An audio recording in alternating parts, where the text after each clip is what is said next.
और हमारे साथ हमारे कॉलर जुड़े हुए हैं शांतिलाल रामजी भाई। शांतिलाल जी कहां से बात कर रहे हैं? नमस्कार। गुजरात जी, सबसे पहले तो आपको नवरात्रि और दशहरे की ढेर सारी शुभकामनाएं। हमें बताइए कि किन स्टॉक्स में आपकी खरीदारी है? मैंने पीसीबीएल लिया हुआ है और वोडाफोन आइडिया। ठीक है, दोनों किस किस भाव पे लिया आपने?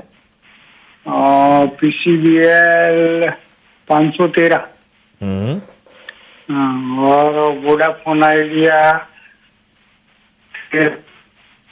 13.40 रुपए के भाव पे आपने लिया हुआ है। हाँ हाँ हाँ। ठीक है, कितना समय देना चाहते हैं आप लॉन्ग टाइम में लॉन्ग टर्म आपका पर्सपेक्टिव है। अमर, मैं आपके पास आना चाहूंगा। लॉन्ग टर्म पर्सपेक्टिव है इनका। वोडाफोन आइडिया 13.40 रुपए के भाव पे इन्होंने लिया हुआ है, यहां नुकसान होता हुआ, और इसके साथ ही इन्होंने पीसीबीएल 513 रुपए के भाव पे लिया हुआ है।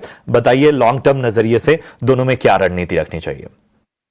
देखिए, सबसे पहले मैं वोडाफोन आइडिया के बारे में बात करना चाहूंगा। देखिए, वोडाफोन आइडिया एक ऐसी कंपनी है जो comparatively I would categorise it in a high risk I would say segment, primarily because जिस टाइप के डेट्स हैं कंपनी के, और company is also not in a position to infuse more capital, और जैसे सुप्रीम कोर्ट का भी आया था कि they will have to make payment for the dues, तो ये सब चीजें जो हैं they are definitely a cause of concern.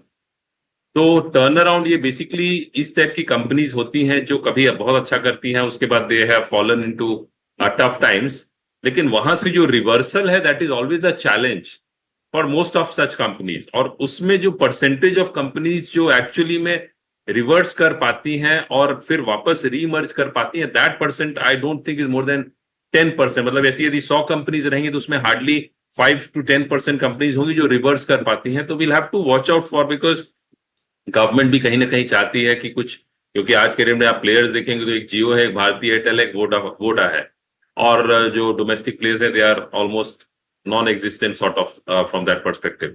तो कहीं ना कहीं गवर्नमेंट भी ये चाहेगी कि 3 प्लेयर्स रहें, अदरवाइज इट इज मोर और लेस डिओपोली जिसे कहते हैं, 2 प्लेयर्स ही रहेंगे। तो वो एक एडवांटेज है, बट ये ऐसा जरूर कर सकते हैं कि यदि इसमें वो निवेश करना चाहते हैं तो you should invest a small amount and forget about it. यदि वो सपोज आपको उसमें कुछ बनता है तो बहुत अच्छा बनता है, और जाता भी है तो कोई it should not impact your portfolio significantly.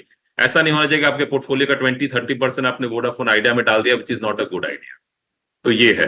Now coming to the other stock PCBL, तो देखिए पीसीबीएल जो है वो आरपी संजीव गोयनका ग्रुप की कंपनी है। 1960 से ऑलमोस्ट मोर देन 60 ईयर्स से ये कंपनी है, और प्रोडक्शन ऑफ कार्बन ब्लैक है, स्पेशलिटी केमिकल्स है।